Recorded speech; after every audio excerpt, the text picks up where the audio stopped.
Benarkah kalam man arafa nafsahu faqad arafa rabbahu? Kita sudah katakan tadi, itu benar. Terlepas dari ini kalam Nabi atau bukan, kalam ini sudah menjadi kaidah dalam ilmu tazkiyatun nafs, ilmu tasawuf, ilmu kerohanian. Lalu apa maknanya? Siapa yang kenal dirinya, maka dia kenal Tuhannya. Antum nih teman-teman, namanya misalnya Abdullah, dikasih bapaknya Abdullah. Mengenal diri itu mengenal tubuh si Abdullah atau kenal yang mana? Sekedar mengenal jasad? Tentu tidak. Lalu kenal apa ini? Kenal yang mana ini? Bukan yang jasad ini. Kan banyak juga Pak, anak-anak udah 7 hari nggak punya nama, bapaknya datang ke kita, Tat, kasih nama dong anak saya. Berarti nama jasad ini itu bisa dibuat, bisa dirubah Pak. Sebelum kita masuk ke tubuh ini, kita punya nama. Benar nggak punya nama? Kita lahir di dunia, yang ngasih nama siapa? Orang tua, guru. Sebelum kita masuk ke dunia ini, kita di alam ruh. Allah mengatakan, alastu birabbikum, bukankah aku Rabbmu? Allah memanggil kum, kamu. Berarti kita ada nama Pak. Cuma nama ini disimpan di dalam dada Rasulullah Sallallahu Alaihi Wasallam. Kita nggak tahu. Ditanyalah oleh orang Bani Israel, orang ahli kitab, ya Muhammad, apa itu ruh? Turunlah ayat, yas'alunaka anir ruh. Mereka bertanya kepadamu mengenai ruh. Katakanlah ruh itu urusan Allah. Kamu tidak diberi ilmunya kecuali sedikit. Sedikit di situ, wa ma utitum minal ilmi illa qalila. Sedikit menurut siapa? Menurut saya, menurut Nabi, menurut Bani Israel, atau menurut Allah? Menurut Allah. Maka sedikit menurut Allah itu banyak menurut kita. Orang kaya di Indonesia bilang, saya ngeluarin uang dikit, dikitnya itu udah 100 triliun Mbak. Ya. Apalagi raja di raja alam semesta ini, Rabbul Alamin, Allah Subhanahu wa Ta'ala. Ilmu ini disimpan dalam dada Rasulullah. Ada sahabat yang dikasih tahu, ada yang tidak. Maka Nabi itu bisa ngerti Pak, dengan izin Allah. Ada orang nih jihad, kayaknya paling kuat, kayaknya paling banyak bunuh musuh, tapi Nabi mengatakan finnar, finnar, masuk neraka, masuk neraka. Kenapa? Nabi tahu namanya sudah ada di neraka, nggak dihapus dari neraka. Ternyata benar, orang ini beramal cuma dengan fisiknya, ruhnya tidak beramal. Ruhnya gak beramal Pak. Jadi ketika disebut siapa yang kenal dirinya, maka kenal Tuhannya.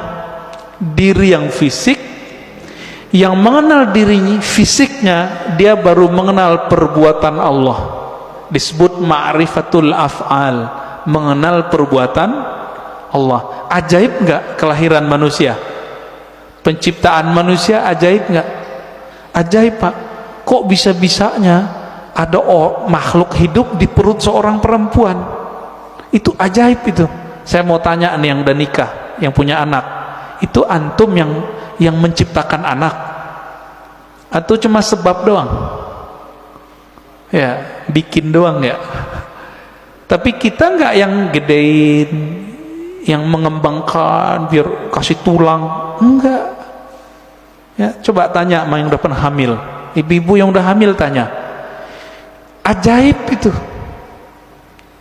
Maka mengenal diri yang fisik mengantarkan kepada ma'rifatullah level 1.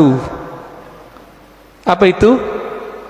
Ma'rifatul af'al, ma'rifatu af'alillah, mengetahui perbuatannya Allah Subhanahu wa ta'ala. Itulah yang dibahas dalam surah Al-Mu'minun itu, ya, ayat 11 ya. Begitu juga di surat Ar-Rum ya, sebelum ayat tentang pernikahan itu kan tentang penciptaan kita semua. Dari nggak ada jadi ada, dari tanah kok bisa jadi hidup, kok tiba-tiba bisa melawan kepada Allah. Itu dia, namanya ma'rifatu fi'lillah. Jadi kalau ada ahli biologi, ahli ilmu-ilmu eksak tidak mengenal Allah lewat ini, lewat dia, berarti dia tersesat, nggak mengenal Allah. Itu satu. Diri yang fisik. Nah, kita punya diri yang disebut dengan nafs tadi. Jadi nafs itu sendiri artinya ada nafs fisik, ada nafs jiwa. Orang kita nyebutnya sukma, perasaan. Nah, itu masuk di situ. Yang bilang saya emosi, ya itu dia. Saya jatuh cinta, ada itu. Seneng, sedih, itu masuk ke si nafs ini.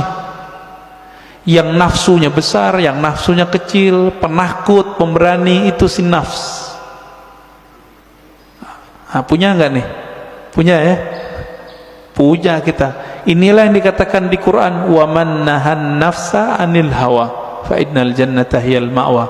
Yang mampu menahan, mengendalikan nafs jiwanya, maka dia dapat surga.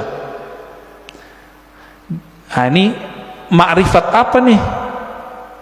Ini masih sama, ma'rifatu fi'lillah, perbuatan Allah, cuma perbuatannya yang tidak tampak secara fisik.